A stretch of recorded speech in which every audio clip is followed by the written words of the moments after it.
Okay, I know it's late, but welcome back. Yesterday we did the rendering shrinks depending on what stack order we're at. There is a way we could optimize that a bit better, because if you look at all of the nasty, this is all the lines we typed yesterday. But the thing is, if the stone type, depending on the stone type, we have the same line of code. So it's like, see how this line of code, oops, it's okay, it's not, this line of code right here, same as this line of code, this line of code right here, same as this line of code. So we can do better.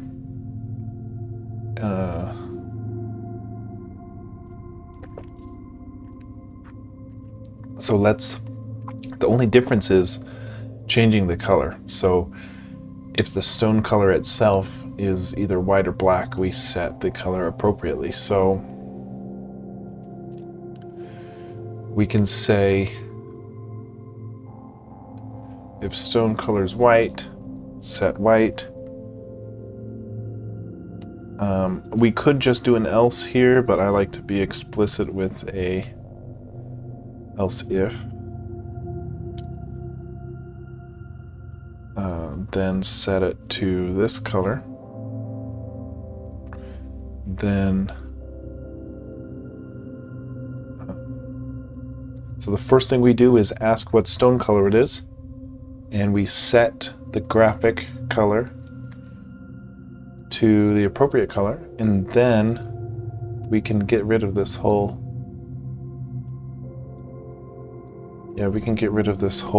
duplicate here.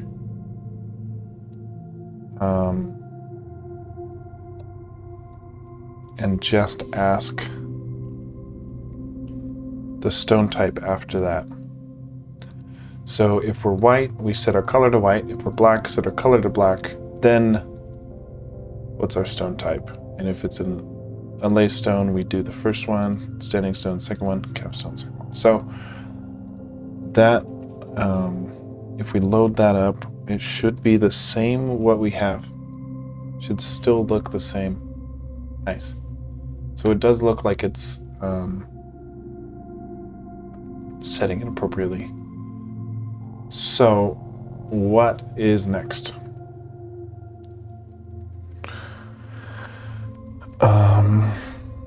It's late, so I'm not going to be programming too long, but I'm hoping to at least get a draft of what to do next, because now we've got stack order. So now when we're in a move type move instead of place, if we're moving a stone, then if there's a stone already in there that isn't a capstone or a standing stone, then we can place the stone on top. So we need something to keep track of how many stones are in a given occupant, right? So now we have, how do we do this?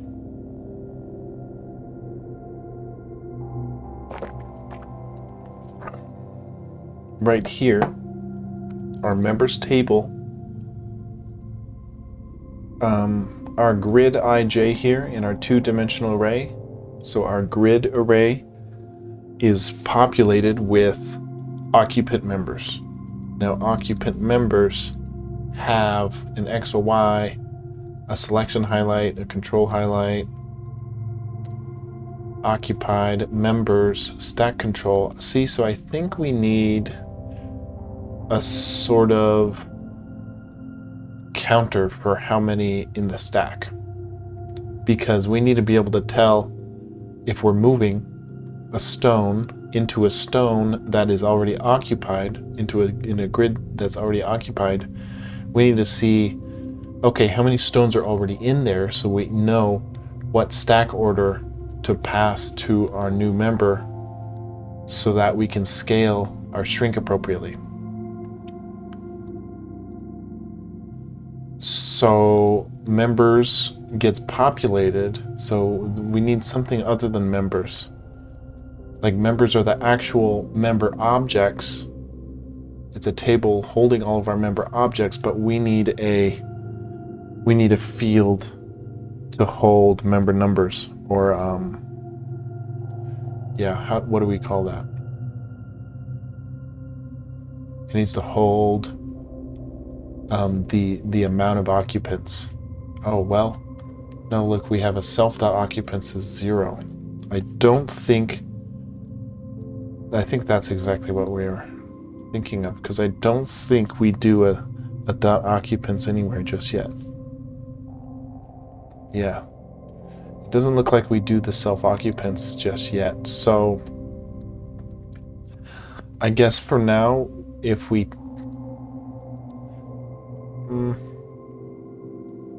okay, so at least we have this field occupants. So whenever we place a stone with the click detection, if the place is, if it's valid to place a stone there, we need to see, well, actually, okay, when we're just placing stones, the place has to be empty, so it has to be a first occupant. So we would just have to say once we place it. So where's our key detection? Click detection here. Yeah, if it's gonna be placed and we're player 1, then we would say, see, this is what we need to change here. Well, not really for the placement, because we know if we're placing in an empty spot, then we know our member has to be 1. It's that first stone closest to the floor, right? So we would also say, if stone select is 1 and we're clicked, see, and we can actually move some of these things out. We don't have to have some of these duplicates.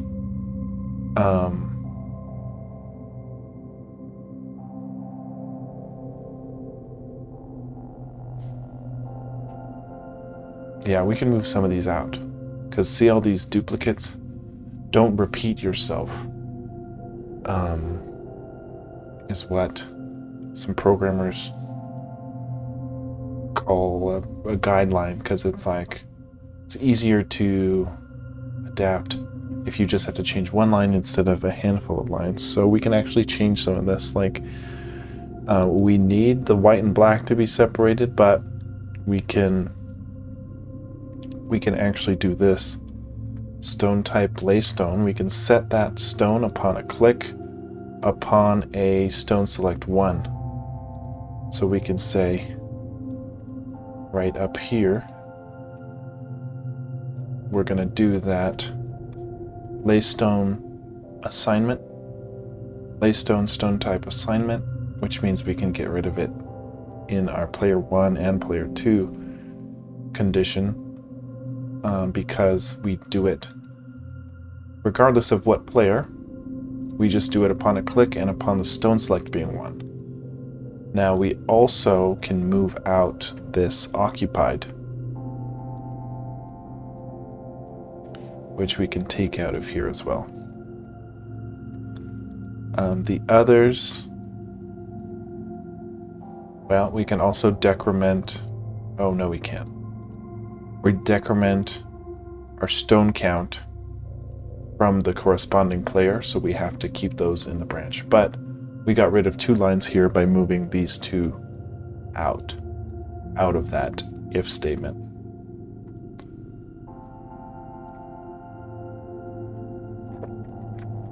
So we should be able to do the same thing with this. If stone select is true, and actually, we can actually go 1 above this. Let me just do this for now. I'm going to delete this. If stone select is 2, we're going to make that member 1 stone type a standing stone, which is our stone select 2. We're going to become occupied, and then we can get rid of this. And then same thing with here, our capstone. We can say if our capstone's 3, then assign our appropriate stone type, become occupied, and we don't need this here. Okay, but we can go one further, see this occupied, true, occupied, true, occupied, true, all repeating. We do that regardless of what stone is being placed. So before we even ask what stone is being placed, we can do that. We can say, hey, we're now occupied. Now see what stone is placed, so you can populate that accordingly. And then we can actually get rid of this line as well.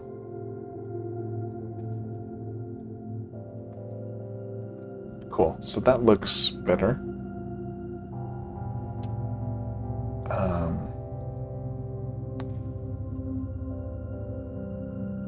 Okay. And this actually we don't need.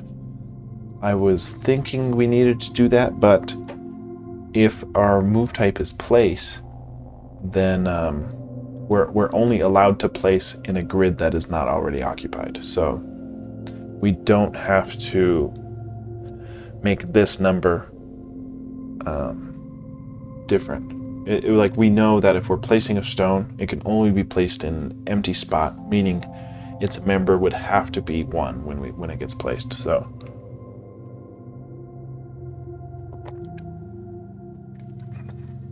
we got rid of that comment. We made that a little more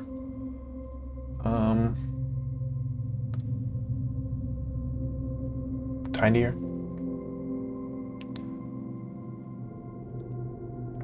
Let's make sure nothing is so busted just yet. Okay. Now, okay. So that's good. We didn't add any functionality just yet, but we did tidy up some things and do things a little bit better.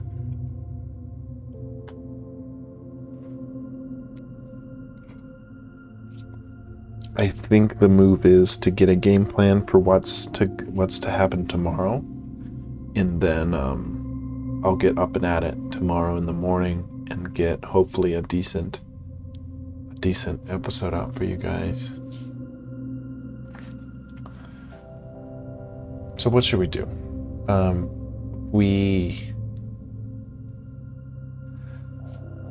Let's make sure our placement is still working.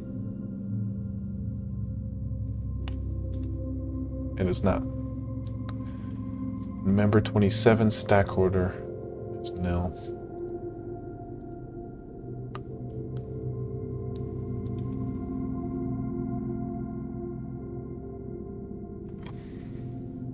Okay, so we need to assign our stack order. We need to assign our stack order to 1 upon a placement. So just like how we're populating stack order here to 1, we need to put stack order to 1 upon clicking. So we would say we just need to add this like, well, actually, now stack order is a field within our member class. Our member has the stone color, stone type. So we can go ahead and do the same thing where we put stack order up here. I'm pretty sure.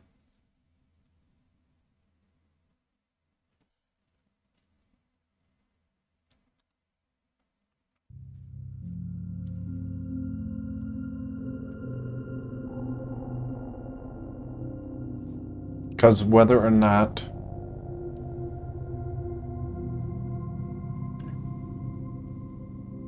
regardless of what stone type or stone color our placement is, we know that if we click in an empty spot, then that very stone at members 1 needs to have a stack order of 1. So we'll just assign it here.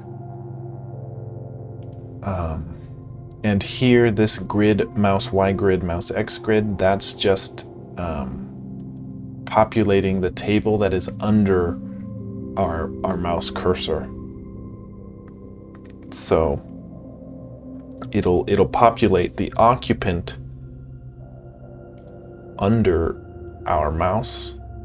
It'll populate its members table at index 1 with a stack order of 1. If we're being really explicit about it, but that's what's happening. So our members 1 dot stack order will get 1 because if it's placed in an empty spot, its stack order has to be 1. Regardless of what stone type or stone color it is, we know that stone would have a stack order of 1. So now we should be able to place it without it crashing, which we are able to. So let's make sure, regardless of what stone type we place, we get that.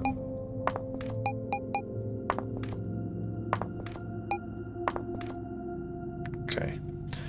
So we need to assign control, which I think we should actually do. We manually assign control here when we're debugging those, but we need to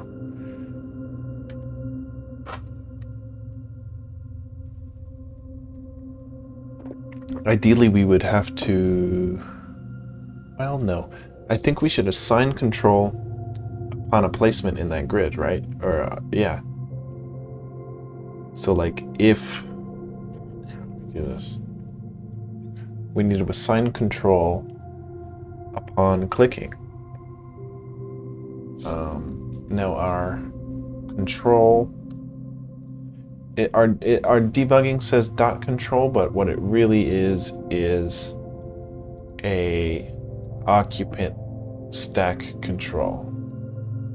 So our grid at mouse Y, mouse X would become, or dot stack control would get whatever color is appropriate upon placement. So we can also add that in our clicking logic. And this depends on the color. So our stack control, we would need this dot stack control gets a string. Oh, see, look, we do it here. See, this is wrong. This would be stack control. So we had it, we just forgot to update it. We had it just a field called control at one point, which is no longer the case.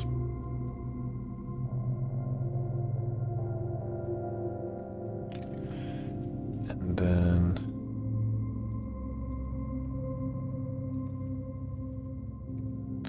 I feel like we can remove these, or we can factor these out a little bit better than we're doing. Because see, this is getting repeated, right? Maybe we ask what player it is first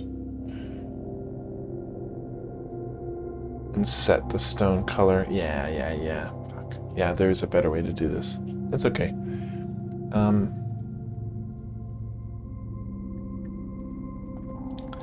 Yeah, because all these repeats. Because depending on the player, we set our stack control and our stone color at members 1 appropriately, but that leads to a couple duplicates here for each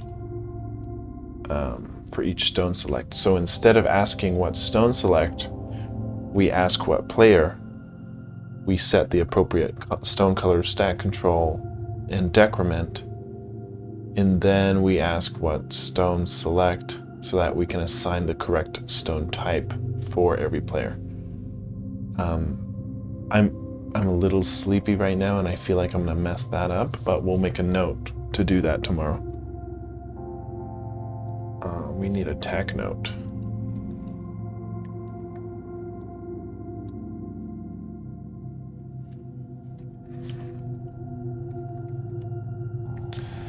we can say factor out player stone color and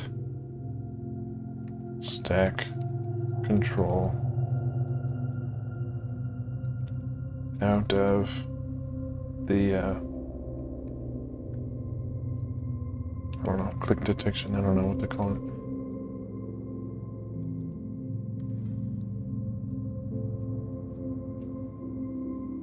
So yeah, we could do that better. Oh, and the stone's decrement. So stone decrement, stone color, and stack control can all be factored out in a better way. Not what I wanted.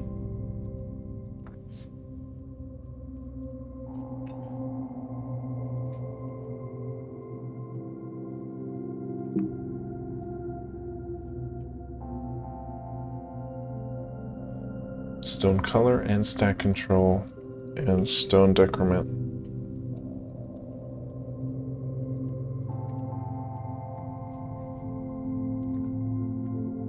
So we know we got to do that still.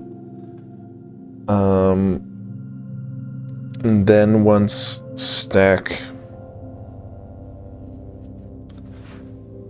control, let's see if our stack control is rendering this on the stones now.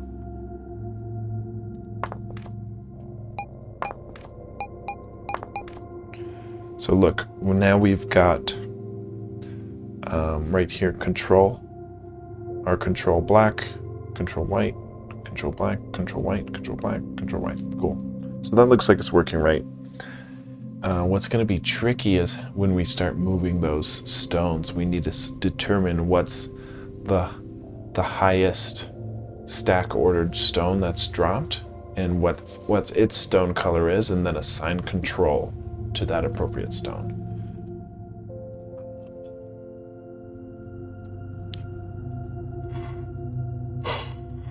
Well, yeah, then what's next? I guess after we've got control working for placement, then we would get to the move type move stuff. So right now we have it where we're cycling through every grid, and if our grid.control highlight is true and we're clicked, then we would remove the stone from that grid. Now, where do we assign this control highlight? Right here. If our move type, no. Where do we do? How does control highlight work? What are we doing here?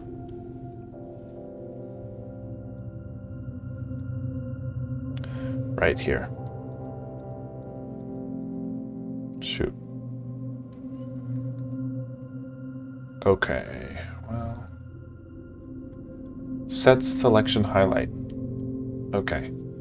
So if our move type is move and our player is 1 and our J and Y, what is that even asking?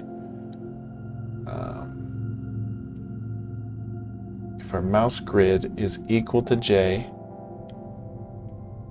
and our mouse grid is equal to Y of our for loop here, our nested for loop. So we're saying if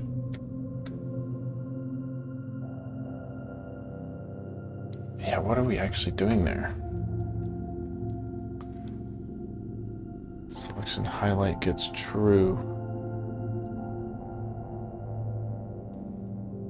So it's basically saying we're gonna set, for example, if we hover over grid 1, 1, then we're asking, hey, is our mouse X grid equal to 1, and is our mouse Y grid equal to 1? And if so, then set our grid 1, 1 and its selection highlight to become true, otherwise it's false.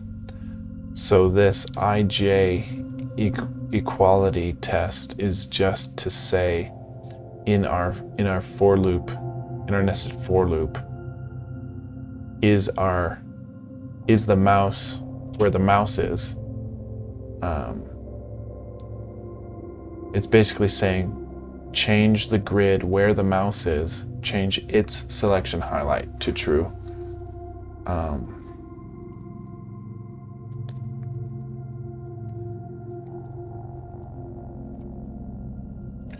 Changes occupant that is under mouse location.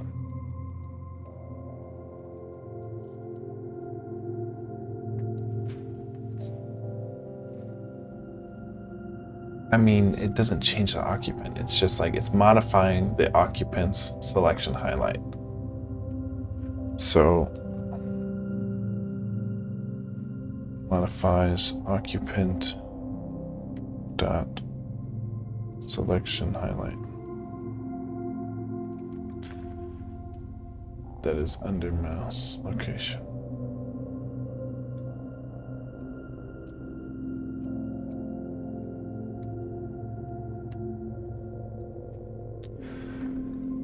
I'm just leaving that note for me because I just had to do a double take on what this IJ stuff is. But this is how we're setting the control highlight.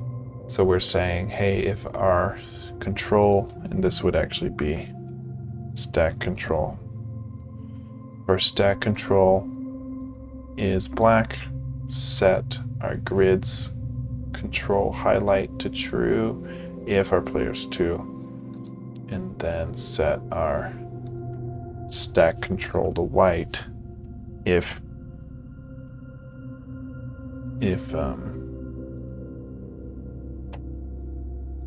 the grid under our mouse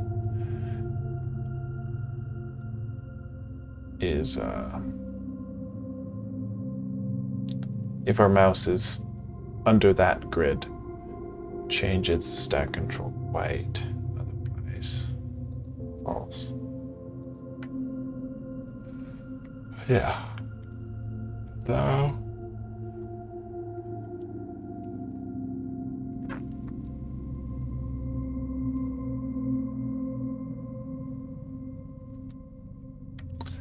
Okay.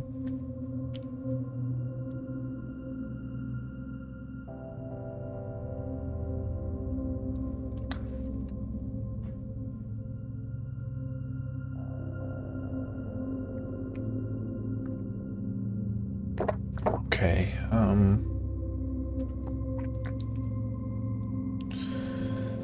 So yeah, tomorrow morning we'll fix that thing I mentioned, and then we'll factor out those couple things from our click detection, and then we'll start to tackle the move type. The place, there's two things you could do on a move: place a stone in an empty place, and move a stack of stones in your control. Now, we're just about done with the place a stone in an empty space. It's very easy. We've implemented it because we can only modify a member. It doesn't shift anything. It can only be placed in things that are not already occupied. So that's very easy. So we're about to move on to the move type move and try to do that a little bit better. But yeah, we're looking pretty good. We're in good shape.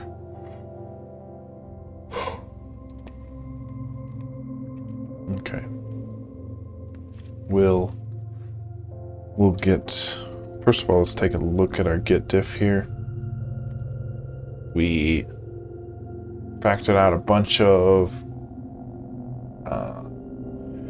we took everything in red there, we condensed into just what's in green. So that got cut in half.